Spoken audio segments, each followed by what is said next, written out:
আসসালামু আলাইকুম।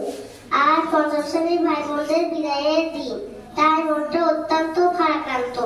কারণ বিদায় মানে কষ্টের, বিদায় মানে ব্যথা।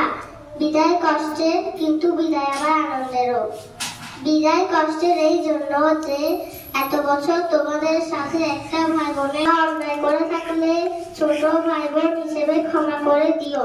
পরিশেষে তোমরা তোমাদের উজ্জ্বল ভবিষ্যৎ কামনা করে আমি আমার বক্তব্য শেষ করছি। যে তিনটির মুখোমুখি হতে না চাইলেও মুখোমুখি হতে হয় বারবার। কবির ভাষায় বলতে হয় যে হচ্ছে একটা গোষ্ঠীকে বিদায় শব্দটা ভেঙে দিচ্ছি। অতীব দুঃখ ও ভারাক্রান্ত মন নিয়ে বলতে হচ্ছে আজ আমাদের বিদায় অনুষ্ঠান। যদিও মনে হয় এটা একটা অনুষ্ঠান,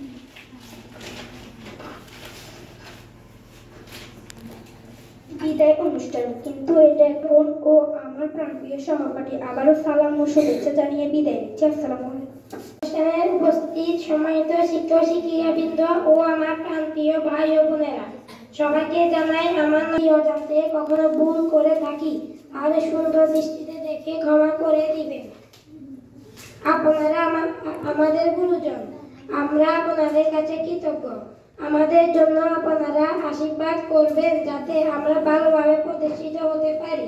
প্রিয় স্নেহের ছোট ভাই ও বোনেরা, তোমাদের সাথে কত দুষ্টুমি খেলাধুলা করেছি। চলার পথে তোমাদের সাথে যদি খারাপ আচরণ বা মনে কষ্ট দিয়ে থাকি তোমরা আমাদের ক্ষমা করে দিও। এই বলে আমি আমার সংক্ষিপ্ত বক্তব্য এখানে শেষ করছি।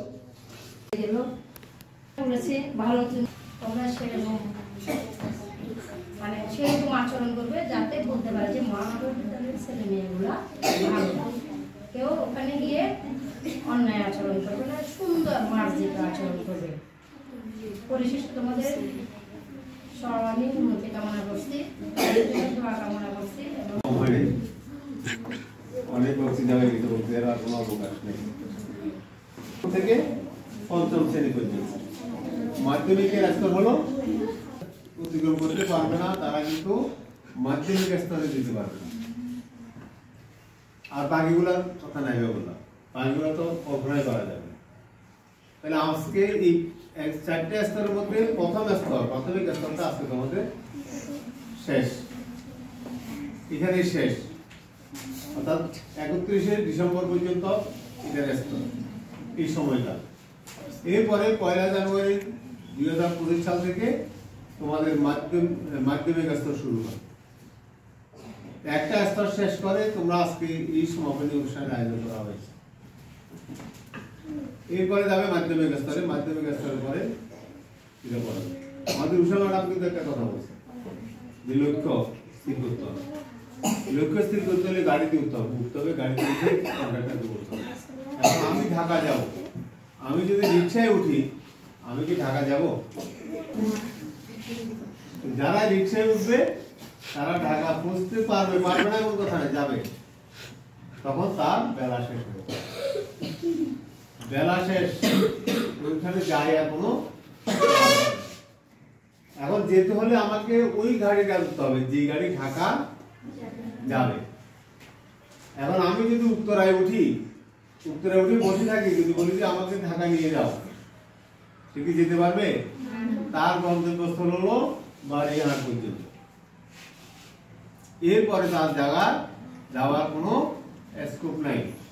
তাহলে আমাকে যেখানে যাওয়ার সেখানে ওই গাড়িতে উঠতে হবে। ওই গাড়িতে উঠতে হলে ওই গাড়িটা কোনটা? আমাদের উচ্চশিক্ষায় যেতে হলে উচ্চশিক্ষার গাড়ি কোনটা? উচ্চশিক্ষার গাড়ি